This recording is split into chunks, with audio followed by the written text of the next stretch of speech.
মাথায় রাখবেন, একজন মেয়েকে যার জন্য আপনারা বিচার চাইছেন, তার জন্য বিচার চাইতে গিয়ে একজন মুখ্যমন্ত্রী যিনি একজন মহিলা, তাকে আপনারা খুনের হুমকি দিচ্ছেন।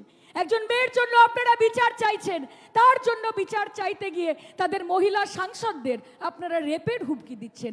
একটা ছোট বাচ্চা আপনাদের নোংরা মানসিকতা থেকে বাদ পড়ে না। তাই আপনাদেরকে বলছি, বিজেপির এই নোংরা চক্রান্তে আপনারা কেউ পা দেবেন না।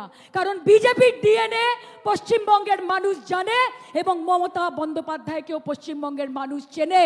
তারা জানে যে ভাজপা ওয়াশিং মেশিনে 100 বার ধুয়ে বেরোলেও মমতা বন্দ্যোপাধ্যায়ের শাড়ির সাদার সঙ্গে পাল্লা দেওয়া যাবে না, যাবে না, যাবে না।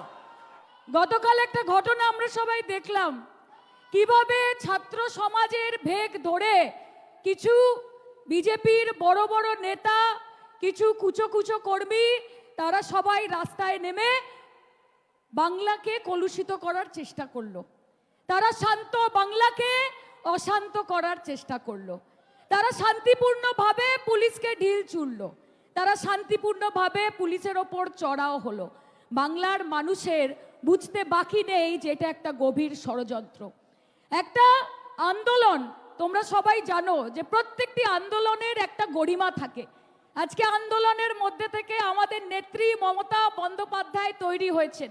ডাক্তাররা যেই প্রতিবাদ করছিলেন সেই আন্দোলনের গরিমা, আজকে সাধারণ মানুষ যে পথে নেমেছিলেন সেই আন্দোলনের গরিমা, আজকে সিভিল সোসাইটি যে নিজেদের কথা রেখেছিলেন সেই আন্দোলনের গরিমা এই বিজেপি তাদের গুন্ডাদের দল 1 মিনিটে ধুলোয় মিশিয়ে দিয়েছে। এই বিজেপি বড় বড় কথা বলে, তারা একটা মুভমেন্ট যেটা আগামী দিনে গোটা দেশব্যাপী একটা পজিটিভ চেঞ্জ আনতে পারত, সেটাকে হাইজ্যাক করে নোংরামিতে, নোংরা রাজনীতিতে নামিয়ে এনেছে। বন্ধুগণ, 2021-এর বিধানসভার বিপুল ম্যান্ডেটের পরে 2024-এর লোকসভার বিপুল ম্যান্ডেট, আমরা যদি মনে করি যে আমাদের কাজ শেষ হয়ে গেছে, এটা বলা অত্যন্ত ভুল হবে। আমাদের লড়াই থেমে যায়নি, আমাদের লড়াই শুরু হয়েছে। গোটা দেশব্যাপী নানান বিরোধী দলের নানান নেতা নেত্রী তারা মাঝে মাঝে দমে গেলেও আমাদের নেত্রী কিন্তু কোনোদিন দমে যায়নি। তাই মাথায় রাখতে হবে যে মিথ্যে রটনা রটিয়ে মানুষকে বিভ্রান্ত করে এবং ধর্মের তাস খেলে বাংলা কোনোদিন জয় করা যাবে না। কারণ বাংলার মানুষ জানে যে ধর্ম শুধু সাধনা নয়, ধর্ম শুধু কর্ম নয়, ধর্ম হচ্ছে সদ্ভাবনা, ধর্ম হচ্ছে মানবিকতা এবং ধর্ম হচ্ছে সব কিছুর ঊর্ধ্বে গিয়ে মানুষকে মানুষ বলে ভালোবাসা, তাকে ভালো রাখা। আমি গর্ব করে বলতে পারি যে গোটা দেশে বিজেপি ধর্মের নামে যেই অশান্তি করে, যেই নোংরামি করে, এই পশ্চিমবঙ্গের মাটিতে তারা সেটা করতে পারে না।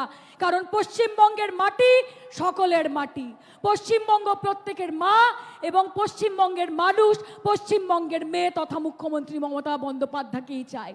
বিজেপি বলে যে সকল হিন্দু এক হও, আমরা বলি সকল ভারতবাসী এক হও, সকল ভারতবাসী এক হও, ওঠো জাগো এবং ততক্ষণ থেমো না যতক্ষণ না ভারতবর্ষকে ঐক্যবদ্ধ করতে পারছো।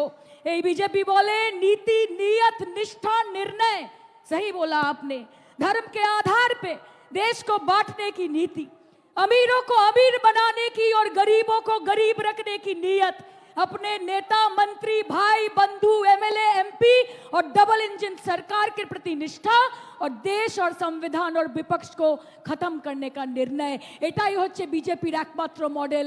এটা ছাড়া আর কোনো মডেল নেই। আমি আপনাদের সকলকে একটাই কথা বলতে চাই, এক মহিলার জন্য বিচার চাইতে আমরা সবাই পথে নেমেছি।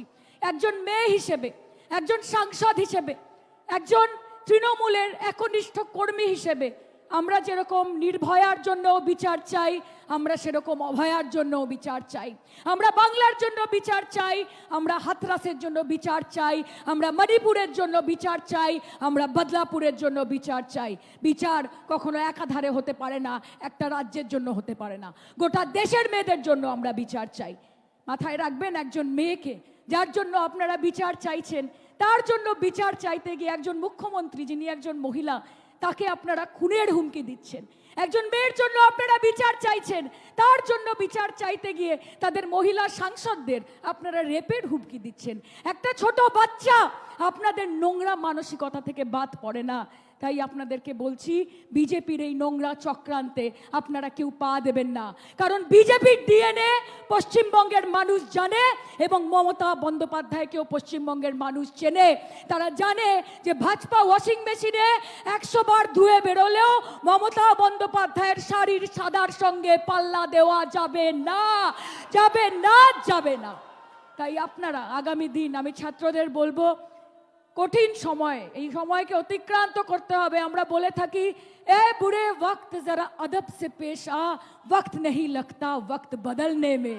কাজে এটা মাথায় রেখে और हाथों की लकीरों पे मत जाए गालिब, नसीब उनके भी होते हैं जिनके हाथ नहीं होते। এটা মাথায় রেখে এগিয়ে যাবেন। নেতার দিকে তাকিয়ে, নেত্রীর দিকে তাকিয়ে, দলের দিকে তাকিয়ে মাথা উঁচু করে সংগ্রাম চালাবেন। একসঙ্গে বলবো যাতে দিদির কান অবধি পৌঁছয়। দাদা এখানে বসে আছেন, কথা বলবে, তিনি শুনছেন, বলুন লড়াই লড়াই লড়াই চাই। হাত উঠবে, লড়াই লড়াই লড়াই চাই। বলো লড়াই লড়াই লড়াই চাই। বলো এই লড়াইয়ের নেত্রীকে, বলো এই লড়াইয়ের নেতাকে, বলো জয় বাংলা। এদিকে বলো জয়